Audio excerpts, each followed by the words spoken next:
Everything I'm about to say to you right now is something that you should do your research on. I'm not a financial advisor, but this is not my opinion. This is information that you can research and it can change your whole life. I'm a homeowner. There's a lot of homeowners that are on this live right now. So what I'm about to say is something that will resonate with a lot of people on here. And if you're not a homeowner, we're trying to get you to a place to where you can build wealth so that you can become a homeowner. So just listen up. Everybody, this is for you. Homeowners, let me holler at you for a second. You have your house, right? You bought it at a certain price or you built it at a certain price. Great.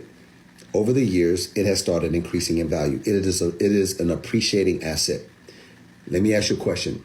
Do you have to sell your house in order to tap into the gains? Nope. Listen to what I'm saying. You don't have to sell your house to tap into the gain. Can you borrow against your house, the equity?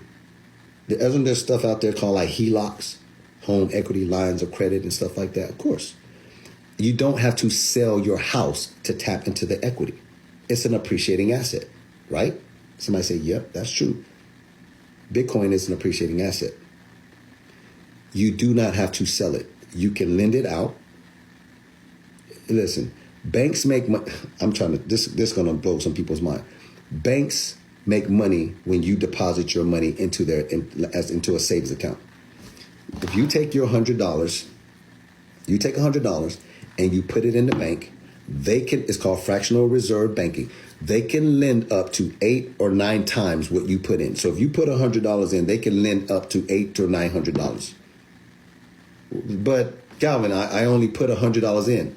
Who gives a shit? They don't care, and neither does the government. The government said that they can lend up to 800 or 900 when you put your $100 in it. And the 100 you put in there don't belong to you anymore. It actually belongs to them. You probably haven't read the fine print, but that no longer belongs to you. If there's any bankers on here, they'll tell you it's not your money. It is. They promise to give it back to you, but it's not your money. Fiat currency, that means promise in one of these languages or something like that. But it doesn't matter. It's not yours. So they're going to take your hard-earned money that you traded time for, 40, 50, 60 hours, whatever your hours are. You traded time for that money. You gave it to the bank, called it savings. And the first thing they did is said, no, it's not savings for us. The first thing they did is lended it out so that they could form a debt. And they lended it out with 8 to 9 times what you put in. They will pay you 0.01%, which is nothing because inflation is an average of 4 to 5% a year. So you're actually losing 400 or 500 times the money you put in there just by inflation. This is real talk I'm talking to you about.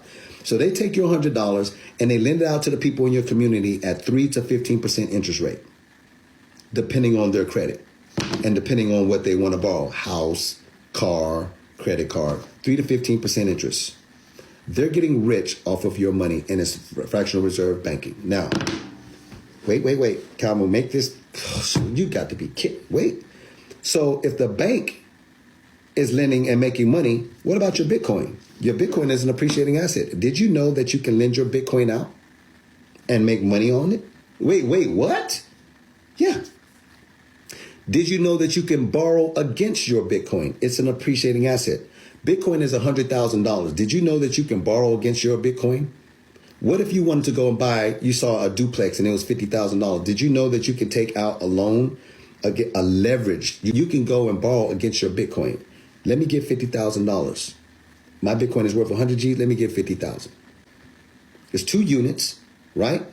You buy the duplex and you rent it out, $2,000 per unit.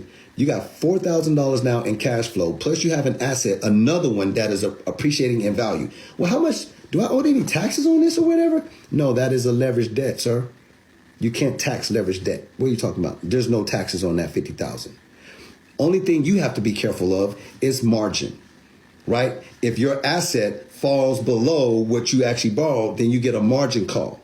That's what you need to worry about. But I'm trying to tell you something. You don't have to sell your Bitcoin. Somebody just asked me, if it goes to $1 million, do I sell my Bitcoin? If you have $1 million asset, you don't have to sell it in order to borrow $250,000 or $500,000 against it. You are your own bank. What do y'all think crypto is so dope for? Having your crypto sitting on your own ledger stuff. You are your own bank. The banks don't even like this. I'm probably going to get banned for sharing this shit with you.